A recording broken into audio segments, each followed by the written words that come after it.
రాష్ట్రంలో ఈ రోజున ఇంత శాతం ఉన్నామని చెప్పుకున్నటువంటి బీసీ వర్గాలన్నిటికీ ఏ విధంగా అన్యాయం జరుగుతూ ఉంది, ఏ విధంగా రాజకీయ పార్టీలను ఓట్ బ్యాంక్ రాజకీయాలుగా చూస్తున్నారు అనేటువంటి ఆలోచనతో నేను కూడా సమాజానికి సేవ చేయాలని ముందుకు వచ్చినందుకు మరి సుభాష్ చంద్రబోస్ గారికి మరి పూర్తిగా బీసీ సంక్షేమ సంఘం తరఫున ధన్యవాదాలు.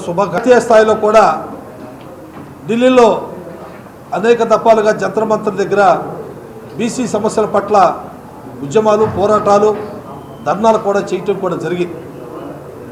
77 సంవత్సరాలు అవుతుంది మనకి స్వతంత్రం వచ్చి, ఈ రోజు వరకు కూడా కులగణాంకాలు లెక్కించలేదు అంటే మరి ఎంత బాధాకరమైనటువంటి అంశం అనేది మనందరూ కూడా ఒకసారి ఆలోచన చేయాలి. ఇష్టంగా మనం ప్రభుత్వాలని అడగాల్సిన అంశం, ఎంతకాలం ఉన్నా ఎన్ని రోజులు జరిగినా మనకు రావాల్సిన హక్కుల గురించే ఇంకా మనం పోరాటం చేస్తున్నాం, కానీ కొత్త దాని గురించి దేని గురించి మనం అయితే పోరాటాలు లేవంటే ఉన్నది పోయేదాన్ని కాపాడుకోవడానికే మన ప్రయత్నాలన్నీ.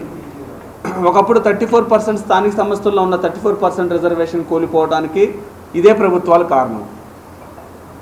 మళ్ళీ అదే 34%ని యథావిధిగా కొనసాగిస్తామని చెప్పేది ఇయే ప్రభుత్వాలు.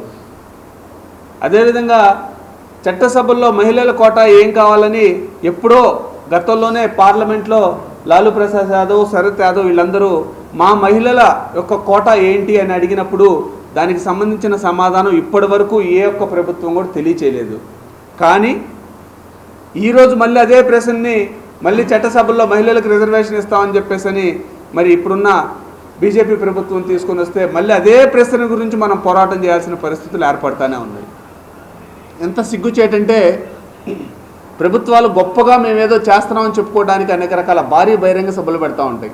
ఇంతవరకు కుల జనగణన పక్కన పెట్టండి, జనగణన చేయడానికి కూడా ఈ ప్రభుత్వాలు స్పష్టంగా లేవనంటే జనగణన చేయటం, కుల జనగణన అనేది ఎంత ముఖ్యం ఈరోజు మా రాష్ట్ర అధ్యక్షులు వారు కేశవ సంగారావు అనేక దఫాల్లో అనేక పెద్ద సభల్లో కూడా తెలియజేస్తూ వచ్చిన గవర్నమెంట్ రాకముందు మాత్రం ప్రతిపక్షం బాగానే మాట్లాడుతుంది, గవర్నమెంట్ వచ్చాక అందరూ అదే రీతిలో వెళ్తున్నారు.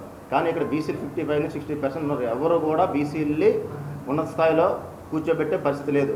ఏదో ఏం చేస్తున్నారంటే ఏదో బీసీలకు ఇస్తున్నాం, వాళ్ళ రిజర్వేషన్ ప్రకారం, వాళ్ళ కోటాల ప్రకారం అది కంటిన్యూ నడిచిన వాళ్ళకే, పూర్వం నుంచి ఎవరైతే ఉన్నారో స్థానికంగా వాళ్ళకే నడుస్తుంది తప్ప కొత్తగా బీసీలు ఎవరిని వెలుగులో తీసుకొచ్చే దాఖలాలు ఏ గవర్నమెంట్ కూడా చేయట్లేదు.